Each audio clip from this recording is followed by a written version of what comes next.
Before the world starts spinning fast, I'll pause and take my stand. Coffee in hand, I lace up truth with heaven's battle plan. No fear, no doubt, I suit up strong, his armor fits just right.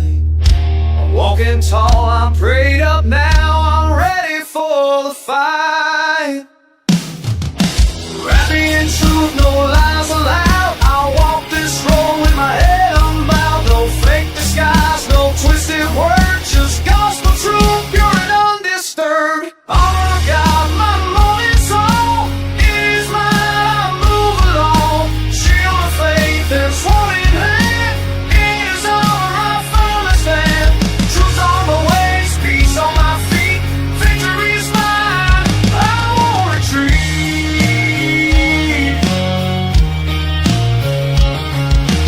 Guard my heart, Lord, keep it clean, your righteousness my daily sheep. No shame, no guilt, no hidden stain, I wear your grace like a holy chain. Our God, my morning song is mine, I move along. Shield of faith and sword in hand, is all I firmly stand.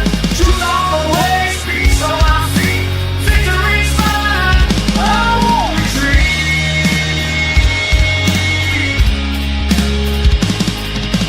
Blue slates tied with peace I bring, good news echoes when I sing.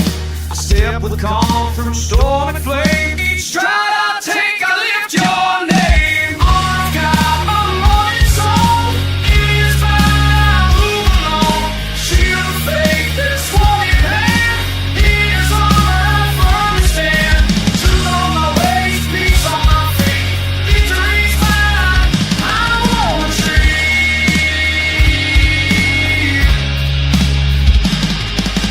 Mind renewed, no fear inside, salvation's found my holy God. Thoughts aligned with heaven's view, I see the world through what is true. Our God, my morning song is mine, I move along. Shield of faith and sword in hand, is all I firmly stand. Truth on my ways, peace on my feet, victory's mine, I won't retreat.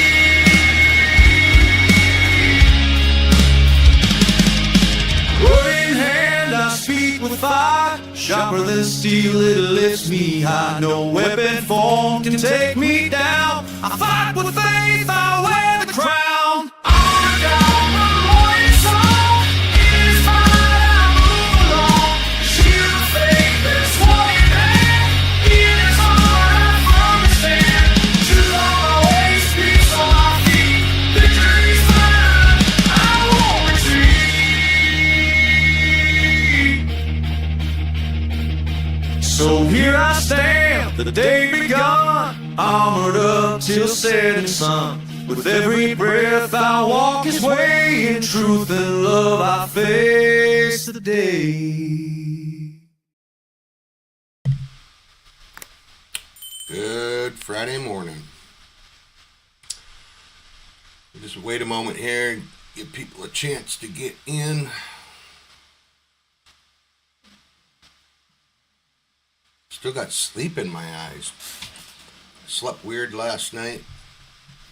Woke up this morning, my ears are ringing crazy. I get tinnitus, but today it's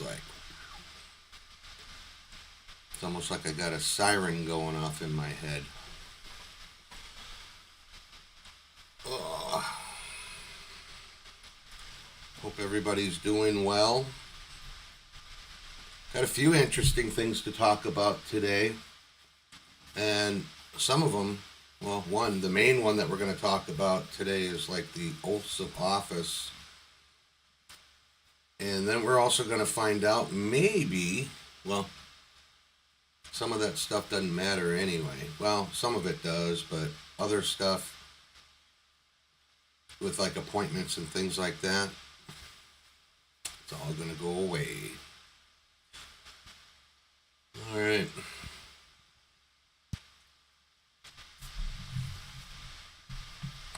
let's kind of get into this here. So probably not going to put too much stuff up on the screen, but I'm going to go through some of the comments and talk about this hearing that they had with Smith the other day.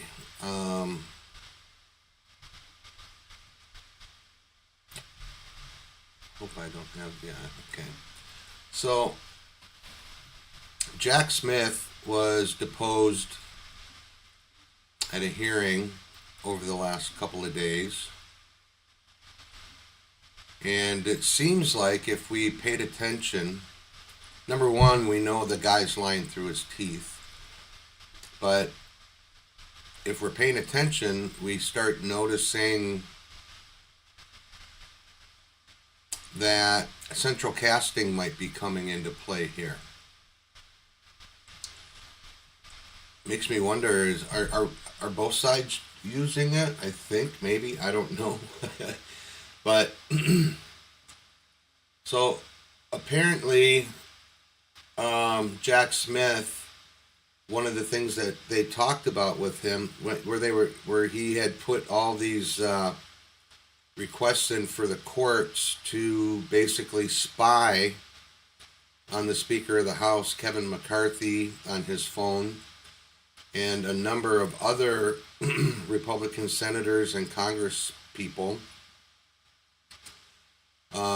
That came out a while ago, and there's been a list of people, but he was questioned about this again today. Well, not today, yesterday. I kind of am thinking that this might be some soft disclosure. I'm kind of on par with a couple other people out there. Give a shout out to Alpha Warrior. I don't even know if Alpha watches my shows, but I see his posts and stuff, and we're like so much on par.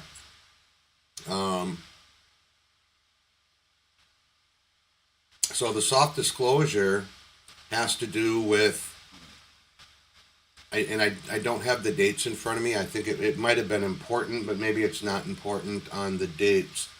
But apparently, supposedly, the day that Jack Smith was given his oath and to take his position as a prosecutor, basically on a major witch hunt going after Trump,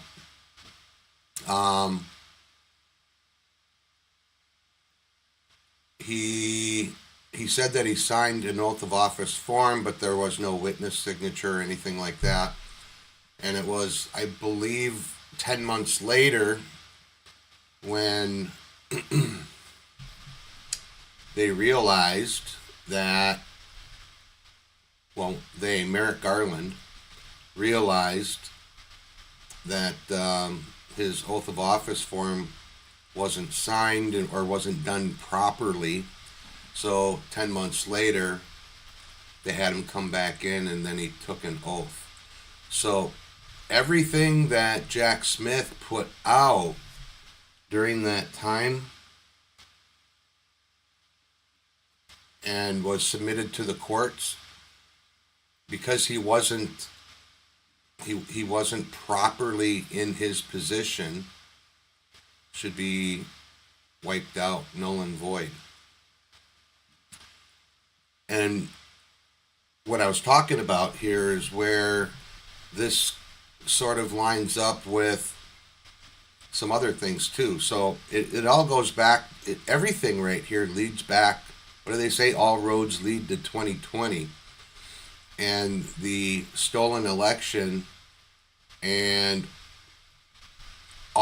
say Biden gets into office, and there's all these appointments made for federal judges and for people that were working certain positions in the administration, Jack Smith being one of them, that every single one of these appointments would be null and void due to the fraud of the stolen election. So we have when back in the Q post when they talked about Avalanche, the D5, I think this is what it's all leading to, because everything is coming off of the 2020 stolen election. All of it. I mean, you can tap any of this into it. Now, another interesting thing. I gotta go. I saved a lot of bookmarks, and some of the. So I'll be kind of coming back around on some of this stuff in a little bit, but a lot going on. Okay, so yeah, I'm going to come back to a lot of these. I have a lot in the bookmarks and a lot that we're going to cover, but I wanted to talk about where we're at right now with a lot of this stuff. And it was something that President Trump said the other day, that if we were paying attention to what he said at Davos the other day, it would blow some minds. And I'm almost 100% sure that I bookmarked this. And I'll come back to Jack Smith on some things here too. Let's see here. But it had to do with something that Trump said in Davos the other day. And I'm scrolling down. I'll find it, but let me paraphrase it until I actually find it. But he basically said, he was talking with one of his military generals, and the general said, "Sir, this has been executed perfectly." And Trump made he said a couple of different sentences, but one of the sentences that he said is, he said, "Yeah, they were well executed." And that was in reference to when they were talking about some people. So I'm just looking here to see if I was sure that I bookmarked it, and I might have scrolled past it, but some more soft disclosure if we're paying attention. Okay, so we can talk about a little bit, just briefly mentioning with Greenland. Greenland is going to be part of the United States. I think it's initially going to start out on a lease, but the interesting thing is they didn't go into full details about it. Trump was coming down the stairs, and the reporters were talking to him, and he mentioned, "Yeah, we're gonna do. We got something in the works right now."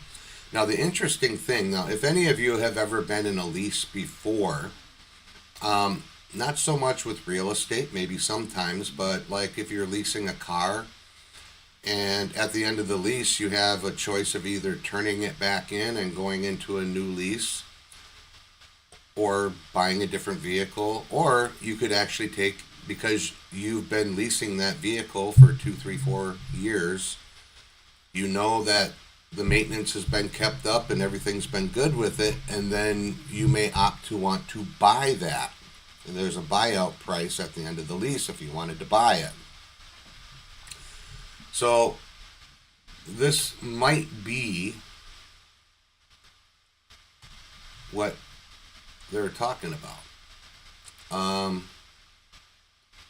And the other cool thing is with all the tariffs and everything coming in, the tariffs are actually gonna, when he gets to buy out, if he buys out Greenland at the end of the lease, it gets bought out with the money that they paid on the tariffs. All right, so let's talk about a couple of the things that are up in the House for votes.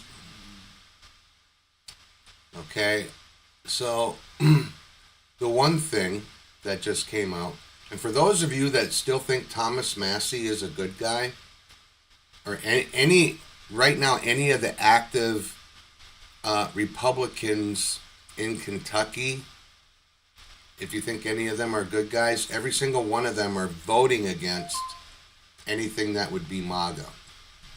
Okay, so Thomas Massey just sided with the Democrats to block funding for DHS and President Trump's mass deportations. So, again, this is some more. I think this is more soft disclosure,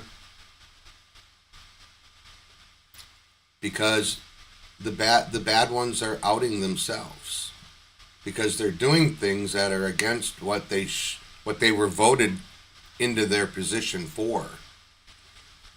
Okay, and I did find this other article here where Congressman Gill had grilled Jack Smith, and I don't really want to so much talk about the Jack Smith and the questions, but this Congressman Gill, he looks like a pretty young guy. Might be an up and comer. Maybe we keep an eye on this guy and see how he plays out. So far, he's looking pretty good. All right, let me just pop back over to the other screen here. Alrighty. Yeah, I think Friday mornings, people got other things going on. And I'm not going to go too long this morning. I got hired at this new job, and I have to go finish some onboarding stuff this morning after I'm done. So I will get through this fairly quickly this morning. And like I said, I'm going to be coming around to stuff because of the way the bookmarks go. I don't have the option, because I'm not a premium anymore on X, to make separate bookmark files. So now it's come out just a couple hours ago that they found out that Minnesota Attorney General Keith Ellison met with some of the Somali fraudsters to get campaign donations in exchange for, quote, getting the money flowing back to Somalians. And they're basically coming out. This was actually put out on Fox News. A convicted Minnesota fraud ringleader speaks from jail. So we got people that are getting put in jail for this stuff, and now they're they're singing like birds. And basically, we're told that Tim Walz, Keith Ellison, and Jacob Fry are all complicit. All right. On that, same thing with Minneapolis. We got another fraudster from Somalia caught trying to smuggle $800,000 out of the country, which, of course, is against the law. And they're asking, well, where'd she get that money? How, when, and who handed her this amount? And here she is at the TSA checkpoint. Apparently, the wrong TSA agent was there, probably one of the honest ones. And when they scanned her bag, they had her open it, and she's got a suitcase full of banded $100 bills. There was something that came out last week based off of the amount of money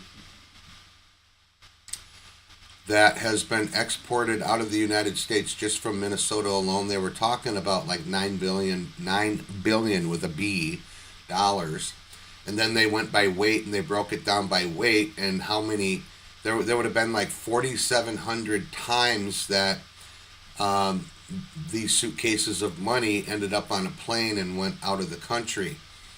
And they were like, well, how can this be? Well, for any of you that haven't been to the Minneapolis-St. Paul airport, and I have been, and that was I was probably through that airport on a weekly, 2 weekly, or at the very most 3 weekly basis, because I traveled a lot for work. And at that point in time, when I was going through every kiosk, well, I won't say every, almost every kiosk, every fast food, most of the fast foods, like the sushi places, they weren't Somalis. They were Japanese and some Hispanic people. But for the most part, maybe I would say about 95 to 98% of the kiosk stores, fast food, and even the money changing places were all manned, like people that were actually working that were Somalis. And then when you look, that's on the inside part of the airport. Now, when you look outside and you've got the baggage handlers, you've got some of the guys that are out there driving the carts that pull the bags, that bring all that stuff out. We've got TSA agents that are Somali. So for certain people, when things are scanned, they let it go through or they don't scan it at all. So it's very easy, the way that that's set up at the Minneapolis-St. Paul airport, for them to export all of this. So the fraud goes way further than just daycares and like little medical clinics. It goes into the airport, and pretty much every aspect of the airport.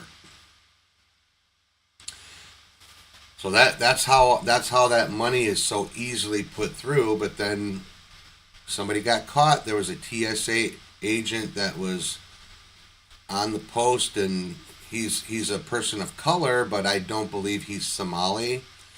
And he saw something, and he's like, this isn't cool. He says, "Ma'am, come on over here. We need to look inside your bag." She opens it up, flips it open, and the bag is full of money. Imagine a suitcase, a regular, the size suitcases that people pull on wheels that have all their clothes in it for like long stays.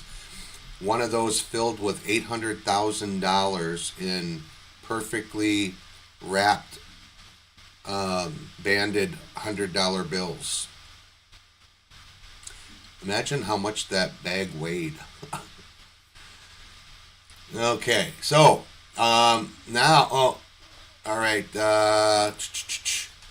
This was interesting. I'm just going to put this out there. And the post says read this twice, but this is a quote that President Trump made at Davos. And he said, the walls have ears and eyes, my friends. Everyone was perfectly executed. We'll say it again. The walls have ears and eyes, my friends. Everyone was perfectly executed. And that's an exact quote. Now, there were 3 sentences of similar, plus the general said something to the effect of that this whole thing was perfectly executed. But Trump said, quote, everyone was perfectly executed. So that's the one I was looking for. It was real small. That's why I scrolled past it. So now we find out there were some arrests that were made in Minneapolis of three people that went into the church. Okay, so there were 2 women. Both of them were in some way, shape, or form aligned with an organization that are supposed to be they're supposed to be not for profit. But the one woman, I'm trying to remember her name here. I don't know. I think I might have saved something with names on it, and I have to scroll. I might not find it. That's what happens when I save a lot of bookmarks. I want to talk about a lot of things. or just use some of these to remind me that I need to talk about it. So anyway, then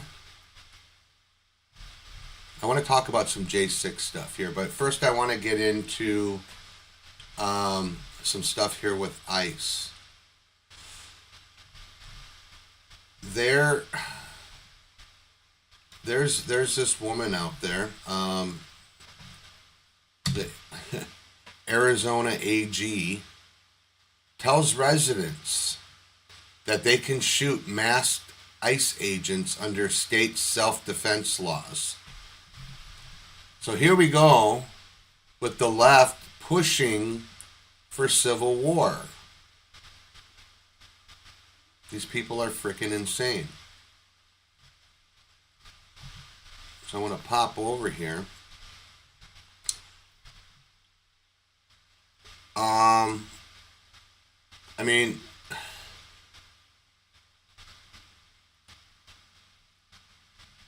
there's a lot of big name people in here saying that she needs, because of the words that she spoke and the position that she's in, basically the same thing as Senator Mark Kelly and the what do they call it, the seditious six, and some of these things that these people are putting out there. They may seem harmless on the level, on the top level, but the meaning behind it was seditious. And in this case, to me, this sounds like she needs to be arrested for trying to incite a civil war and cause harm to federal operators that are trying to do their job. And Arizona was another one of those states that was stolen by the Democrat criminal cabal.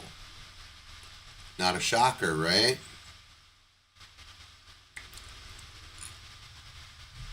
So this is what we've got going on. Okay? So Arizona AG, the Attorney General, is now saying that residents can shoot masked ICE agents under the state's self-defense laws. Well, they're there doing a job. They're not there. They're not there of their own volition and picking people up indiscriminately. Every single person that they are picking up has got a warrant for their arrest. And people will say, well, show me the warrant. Show me the warrant. There was an ICE agent the other day, a young guy even, and he was spot on. The woman's like, well, show me the warrant. Show me the warrant. And he said, well, you're not an interested party, so I don't have to show you anything. And if you don't leave, I'm going to arrest you for obstruction. Good on him. So we've got a lot of insane people. Okay? And it's not just on the Democrat side. We have Republicans. I won't call them Republicans. I'll call them rhinos.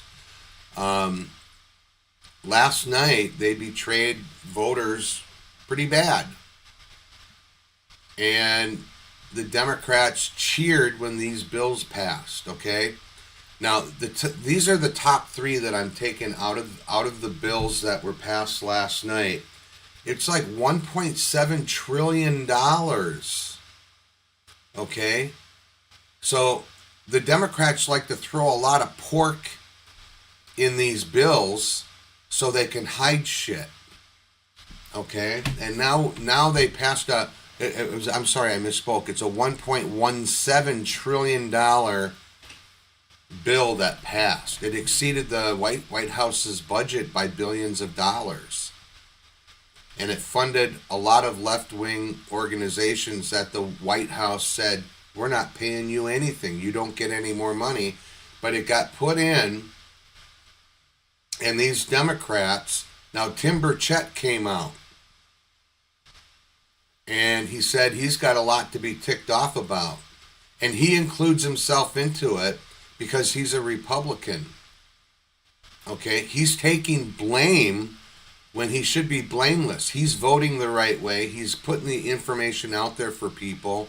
He's telling the truth. He's one of the very few people in D.C. that are telling the truth. And I think Anna Paulina Luna is another one. Okay, when we're talking about these politicians, there's very few. Okay, but here's what they did. They failed to remove a mandate requiring vehicle manufacturers to install a kill switch in new cars so the government can shut your car off remotely. So you miss a payment, push the button, shut them off. There's other things that they can use to stop your vehicle if you're involved in a crime. Okay? But this is another way for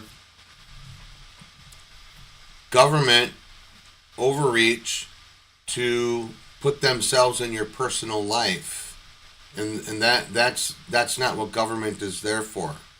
Okay, that should have never even been up for a vote, but they put it in there. But I'm telling you why, because there are Democrats and Republicans in both the Senate and the House that are traitors to this country, and they want to get out of here, okay? So they also passed over $10 million in funding for gender mutilation surgeries and abortion providers. Now, I have another post up here somewhere that breaks that down into what places were given this money. One of them was in California, and another one was in Minnesota, and I believe the other one might have been in New York. Now, President Trump had already told Mamdani, if you do certain things, I'm cutting your funding off, and they did. They cut a lot of funding off, so they had to find a way for some of these places to get money put back in. And the sickening part is that there were in the last day and a half of voting, 57 Republicans have voted against what they were elected to do. They're voting with the Democrats. 57. So last week there were 47 that said that we're not going to be running for re-election. Now I'm gonna just do a quick mention on that, and then I'll get back to. I heard through other channels that a big portion of that 47 that said that they're not going to run for re-election are going to run for state offices like governor.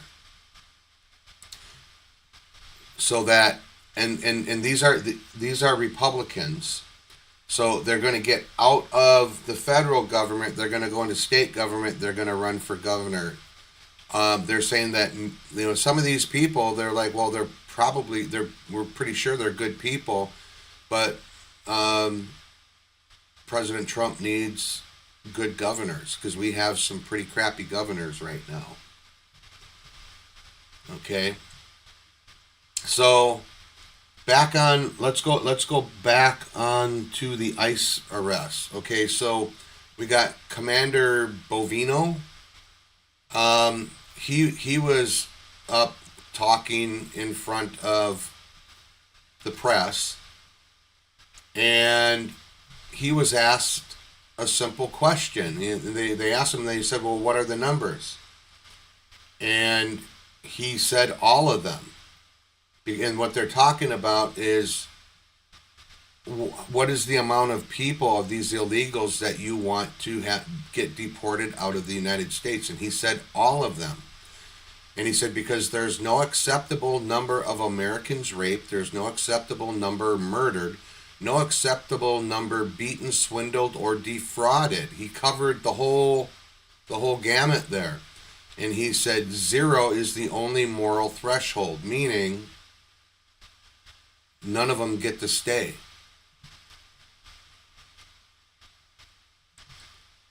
Then they pressed him again, and he said, does saving Americans make sense to you? Does that answer your question? So when you put things back out there on them and make them have to answer a question, most of them can't.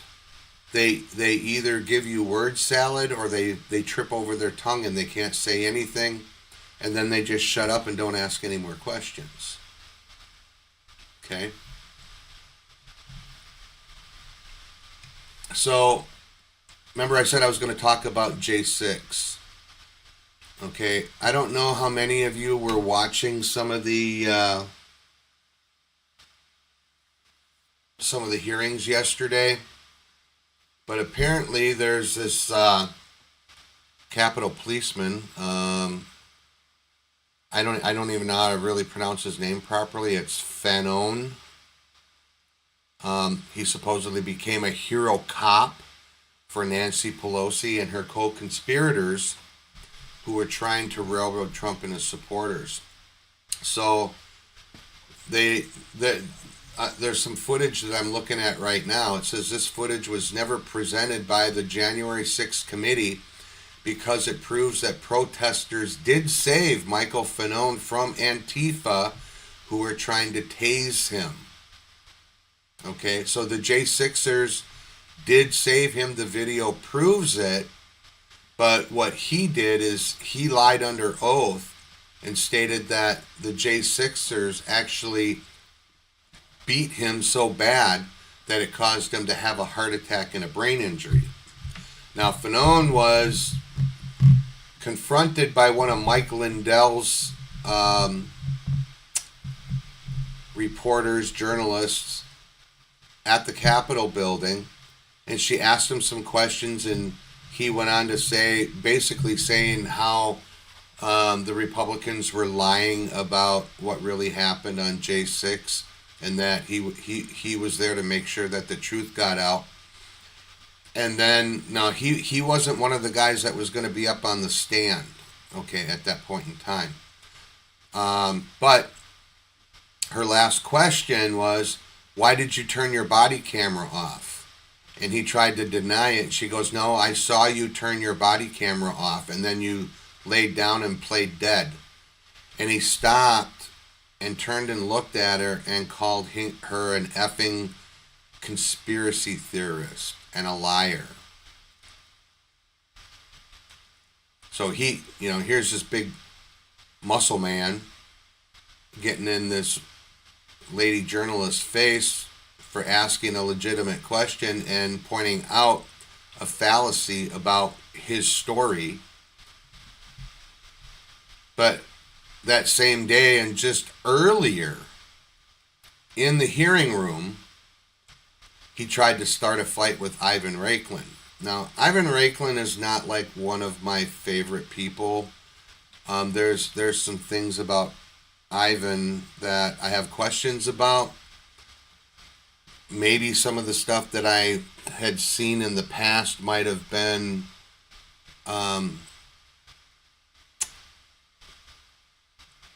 propaganda against him. It very well could be.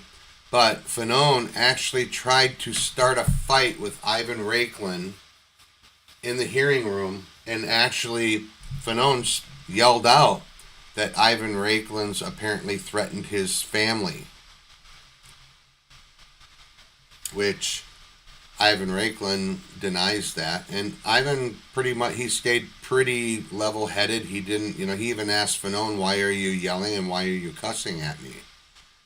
And Fanon is like, well, don't pretend that we're not mortal enemies. All right. So that says it all. So there are other police officers that are actually coming out on X and basically calling Fanon a national embarrassment, and that he is going to be exposed by House Republicans when they hold their January 6th probe. So a lot of these police officers that know that Fanon is a fake are saying that it's going to be pretty glorious to watch President Trump and Jan 6 protesters be vindicated. Okay. So let's see. Now, and I bookmarked this one, but I didn't bookmark the original where this came from. Okay, so there, I'll let me explain the video, and then I'll go into this. So there was a video on TikTok that came out. I want to say that this was, I don't remember the location. Actually, this might the papers that I have here in front of me might tell me. But anyway, this man of color, apparently he had a white girlfriend, and she had an 18-month-old son. I don't know if that he was like the boyfriend, or if maybe his girlfriend was a babysitter. I don't know the whole situation, but what I do know is this man had access to this child, and because this little boy, 18 months old, is not walking yet, he actually broke the little boy's leg and shook him, and they said that this is one of the most egregious child abuse cases that they've seen in a long time, because it's right out and out, right in your face. So what happens, this guy goes to court and he gets probation. Okay? So here's what we know about the judge that just gave him probation. And this is messed up. Okay, so she supposedly specializes in child abuse prevention, and she has even worked to pass legislation to help victims of abuse, especially crimes against children. And she also wrote policy for the Department of Child Services. Okay, so her name is Jacqueline Bluth. She's out of District Court Department 6. So apparently this is out of Nevada. She's out of Reno, Nevada. So this apparently might have happened in Nevada. But let me just double check. Yeah, it's through Las Vegas. So there's just a lot of information on her and how much she was involved in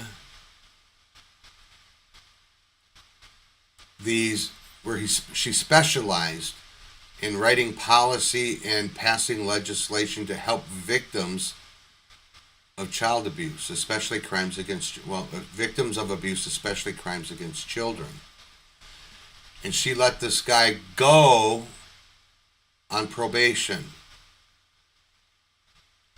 Okay, so what I'm getting at is we have all of these corrupt judges, okay? And that brings that Boasberg back up again. I'm just scrolling back down to that. So now we're gonna get back to Boasberg, and we're gonna talk about some more corrupt federal judges. So there's two of them here. Boasberg. I think Boasberg is the one that looks like Lurch from the Addams Family.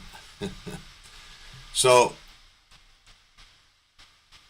there's already been mountains of evidence, but the Democrats are weaponizing the federal government in what they call Operation Arctic Frost to secretly pry into the private phone records of Republicans. So we got Jack Smith and Judge Boasberg didn't just allow it, they forced phone and financial companies to turn over private communications. Judge Boasberg should be impeached immediately. Remember I said we were coming back around to Jack Smith?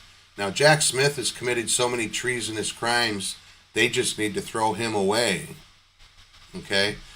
But getting back to Boasberg, now his district also falls under Minnesota. Okay, so we know, I think that's how that worked. But he's the one that actually, now we're going to go back to the church debacle that happened in Minneapolis a couple days ago, where all these like 40 people went in and basically disrupted church services, scared a lot of the people that were there attending church, including small children. And two of the women were arrested fairly quickly. And then the big mouth dude, who is supposedly ex-military, he actually got kicked out of the military. He was also arrested. So they got 3 of them. But there's a lot of people out there, me included, that are like, well, hey, Don Lemon, he was right up there in the pastor's face with a microphone. Okay, he should be included in that too. But Judge Boasberg, the way I understand it, had something to do with charges not being filed on Don Lemon. So we already know now, though, that the Department of Justice, Pam Bondi, Kash Patel, they're in Minnesota. Basically, they set up at a location so that they're centrally located, so they can go ahead and get warrants and everything approved right away. But this judge basically said, no, we're not going to let this go through with Mr. Lemon. Pam's pissed, and she said, we're not quitting. We have other ways and other information. Okay, so the 2 women are Chantel Allen and Nakima Armstrong.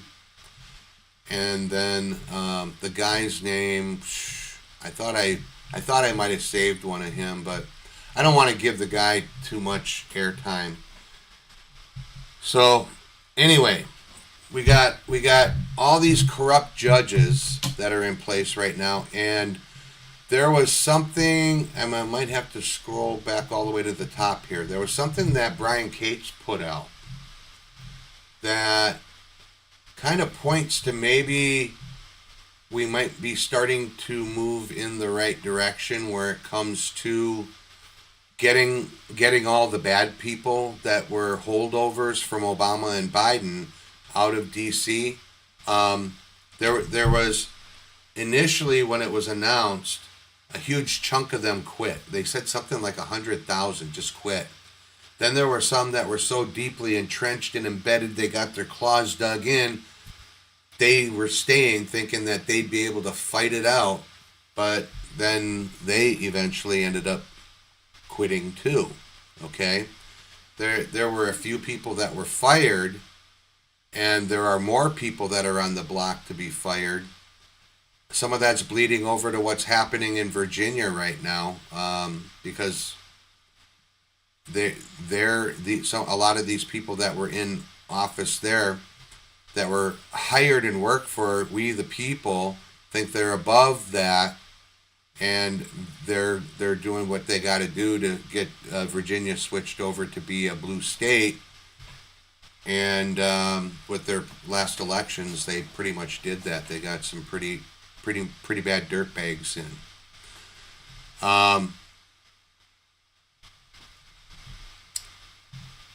Yeah. So Anna Paulina Luna, who I think she's really trying her best to do a good job. And she said, today the House voted to fund a minibus that included many pet projects for various senators who are not voting for the SAVE Act. Okay, so this bill with all the stuff for transgender stuff for kids, that this $1.17 trillion bill that went through, these exact same Republicans are also going to turn on the SAVE Act, which would require you to have voter ID and to be able to prove that you're an American citizen before you can vote. So a lot of that has to do with the voting, okay? Now, I'm going to quote exactly what she said. She said, so, today the House voted to fund a minibus that included many pet projects for various senators who are not voting for the SAVE Act.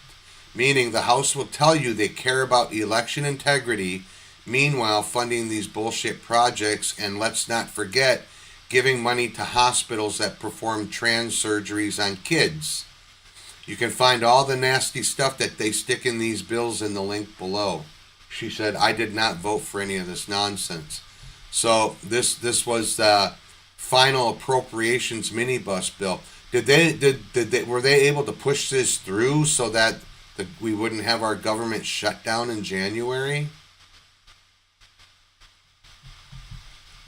So a more recent post by Anna, she said, upon returning to D.C., if the Senate does not pass the SAVE Act, I am in full favor of shutting the floor down by any means possible. I'm not going to play games, especially being that half of the Republicans in both the House and the Senate are concerned about their re-election, and I'm definitely not going to let them use the president's agenda as a shield to hide their spineless tendencies. Election integrity is the most important thing for the future of our nation. Okay? So Anna is spot on.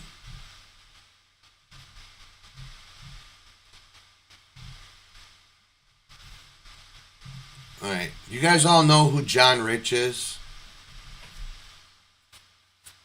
He's the country music guy. What is his Rich and something. Now, he put something out here that I want to end the broadcast today with, because this is, listen up, especially all of you alpha males out there, okay? It's our job to protect our loved ones, okay? And by extension, our friends and neighbors. And all of that should cross over, okay? I put a post out to Anna Kate the other day. She says, it doesn't say that we should go after and take out these people that are doing bad against us, or jumping and going into our churches and doing terror in our churches. Absolutely, the Bible does say that. Okay? And I did post that to her, and she had no response. So John Rich, he said, this is how King David dealt with the devil's people. 2 Samuel 22, 38 through 43. The quote, I pursued my enemies and crushed them. I did not turn back till they were destroyed. I crushed them completely, and they could not rise. They fell beneath my feet. You armed me with strength for battle. You humbled my adversaries before me. You made my enemies turn their backs in flight, and I destroyed my foes. They cried for help, but there was no one to save them. To the Lord, but he did not answer. I beat them as fine as the dust of the earth. I pounded and trampled them like mud in the streets. This is what we need to do to our enemy. Okay? When it comes to it, and they bring evil to you, terror to you and your family and your friends, in your place of worship, in your home, in your town,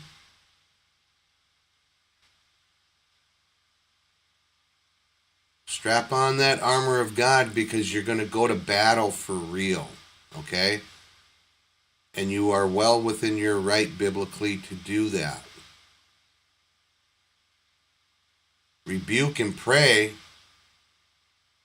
and try to make those evil spirits leave. But when it comes down to it, when it's the life of your children, your wife, your loved ones, your family, your neighbors, men, we need to stand up. We need to be strong. We need to protect those people around us.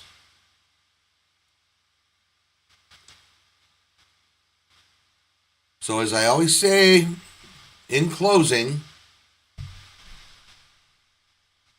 situational awareness. Be aware of your surroundings, because you never know what's going to pop up. Doesn't matter if you live in the big city, the suburbs, or the boontoolies like me. Be strapping, folks. And if you can't strap, be with someone who can.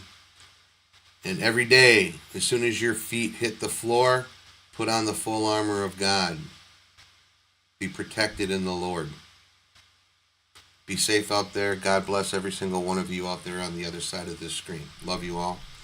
And we'll see you tomorrow at 11 o'clock in the morning Central Time on Supernatural Crossfire. Peace out.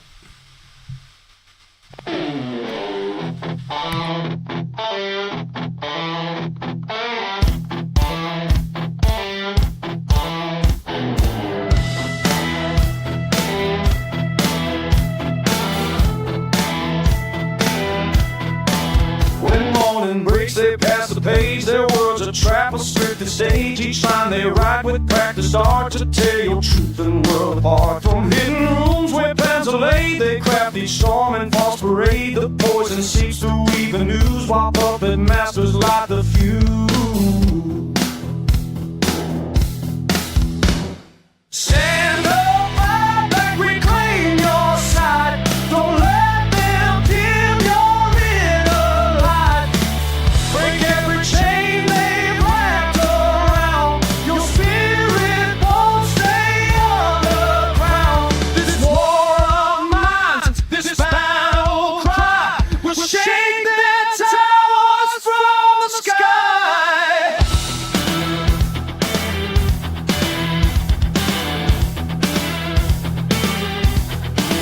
All it was tricks to the trade, each fear and wish precisely made. They sell you pain in pretty shows while programming which way it flows. Your blood runs hot, your thoughts run cold. The stories break and ratings fold. They split the world into black and white while freedom fades into the night. Stand up, fight back, reclaim your sight. Don't let them dim your inner light. Break every chain they've wrapped around. Your spirit won't stay underground. This war of minds, this battle cry, will shake their towers from the sky.